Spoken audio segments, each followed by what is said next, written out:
অধিক সন্তান এটা ইসলামের একটা বিশেষ চাহিদা। অধিক সন্তান নেওয়া, দেখেন আপনি একজনকে 10টা চারা দিয়েছেন, 10টা গাছ লাগানোর জন্য দিয়েছেন, আর একজনকে দিয়েছেন 10টা।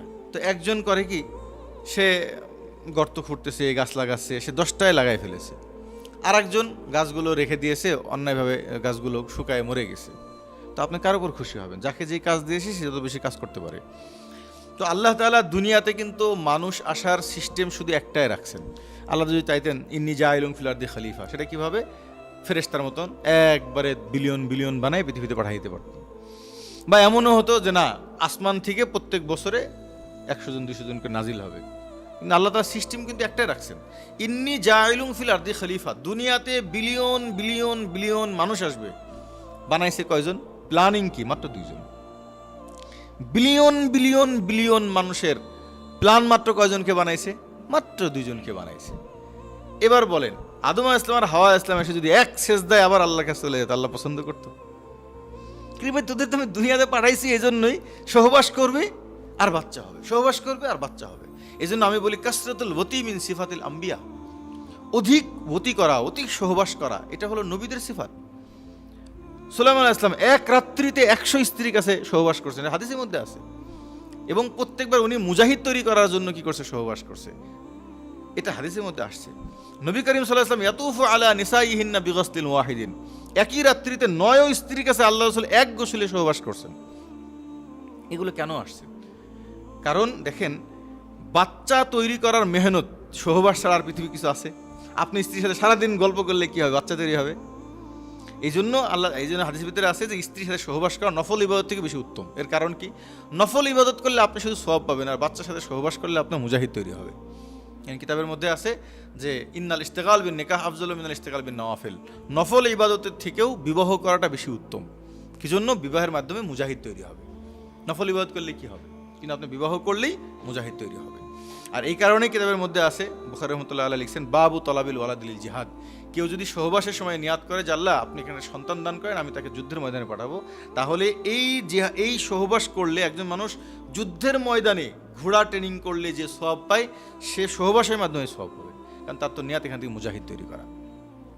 তো দেখেন, আদম এবং হাওয়া আলাইহিস সালাম আল্লাহ তাআলার এই আদেশটাকে বুঝছিলেন। এই জন্য আমি বলি, প্রত্যেকটা পুরুষ এবং নারীর বালেগ হওয়ার পরেই নামাজ ফরজ হয়। বালেগ হওয়ার অর্থ কি? যেদিন থেকে একজন পুরুষ বাচ্চা নেওয়ার ক্ষমতা আসে, যতদিন পর্যন্ত কোনো পুরুষের বাচ্চা নেওয়ার ক্ষমতা আসেনি পৃথিবীতে, ততদিন তার পৃথিবী ওপেনই হয়নি। ইবাদত করলেও সওয়াব নাই, গুনাহ করলেও গুনাহ নাই, তার খাতাই খুলেনি। একজন নারী যতদিন পর্যন্ত বাচ্চা নেওয়ার মতন ক্ষমতা না আসে, ততদিন পর্যন্ত ওই নারীর কোনো খাতা খুলে না। তার মানে একজন পুরুষ এবং একজন নারী যেদিন থেকে বাচ্চা নেওয়ার ক্ষমতা হয়, সেদিন থেকেই তার পৃথিবীর ওপেনিয়ন হয়, ইবাদত গণনা করা হয়, সব কিছু কাউন্ট হয়, সমস্ত হকগুলো আসে। হযরত আদম আলাইহিস সালাম এবং হাওয়া আলাইহিস সালাম ওনারা কিন্তু বাচ্চা নিয়েছিলেন। কত জোড়া? 75 জোড়া বাচ্চা নিয়েছিলেন। তো 75 জোড়া মানে কি 150 বাচ্চা নিয়েছিলেন। এরপরে ওনাদের থেকে আরও বেশি বাচ্চা, ওনাদের যারা সন্তান। এই জন্য কিয়ামত পর্যন্ত যতগুলো বনি আদমে যত পুরুষ, প্রত্যেকটা পুরুষের দায়িত্ব হলো বাচ্চা নেওয়ার চেষ্টা করা। আর যতগুলো নারী, প্রত্যেকটা নারীর দায়িত্ব হলো বাচ্চা ধারণ করার ক্ষমতা করা। বলেন তো, হাওয়া আলাইহিস সালাম যে 75 জোড়া বাচ্চা নিয়েছিলেন, ওনার কি কষ্ট হয়নি? লালন পালন করতে কষ্ট হয়নি? তো নবী করিম সাল্লাল্লাহু আলাইহি ওয়াসাল্লাম সাহাবা ইকরামদেরকে এই কথা বলছেন, তোমরা বেশি বেশি বাচ্চা নেও। কারণ মুসলমানের যা বাচ্চা হবে সেগুলো তো মুসলমান হবে। আমরা যারা মুসলমান হয়েছি, দাওয়াতে মুসলমান হয়েছি, বাবা মুসলমান, আমরা মুসলমান, 1 মিনিটও দাওয়াত দেওয়া লাগেনি। এবং এমনভাবেই ঈমান আমাদের ভিতরে ঢুকছে যে পুরা দুনিয়ার মানুষ এখন চেষ্টা করলে আমাদের ঈমান বের করতে পারবে না। আচ্ছা, আমরা তো আলেম, এটা বাদ দেন, একেবারেই সাধারণ একটা দোকানদার যে নামাজ কালামও পড়ে না, ভালো করে সহি কালেমাও পড়তে পারে না, তাকে যে হিন্দুরা এসে দাওয়াতি দিবেন, সে ইসলাম ছাড়বে না। জন্মগত সূত্রে যে জিনিসগুলো মানুষ পায়, এটা অনেক দিন টিকসই হয়। আর এই আমল করতে যায়, দেখেন নবী করিম সাল্লাল্লাহু আলাইহি ওয়াসাল্লামের, তোমরা বেশি বেশি সন্তান নাও, কারণ আমি কাল কিয়ামতের ময়দানে এটা নিয়ে কি করব? আমি গর্ব করব। ফাইন্নী মুকাসিরুম বিকুমুল উমাম, আমি উম্মাহ নিয়ে গর্ব করব।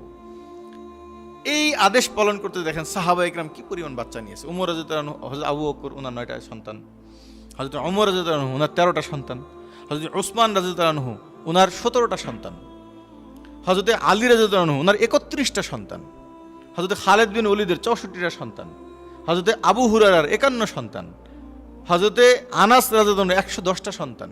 আপনি বুঝেন 110টা সন্তান নিতে একটা বাবার কি পরিমাণ চেষ্টা করা লাগে। আর 110টা সন্তান তো 4 স্ত্রী 3 স্ত্রী এক স্ত্রী তো জীবনেও হবে না।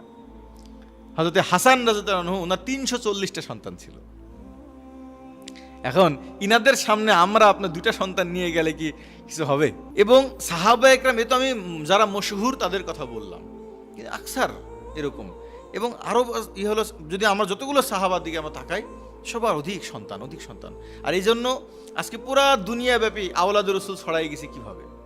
হাসান রাদিয়াল্লাহু 300 সন্তান নিয়েছে, এখান থেকে যা আসছে পৃথিবীতে সব আওলাদ রসুল না? উনা যদি মাত্র 2টা নিত তাহলে কয়টা আসতো? তো এই জন্য মুসলমানদের অধিক সন্তান নেওয়া এই মেন্টালিটি আমার নবীজি তৈরি করে গেছেন।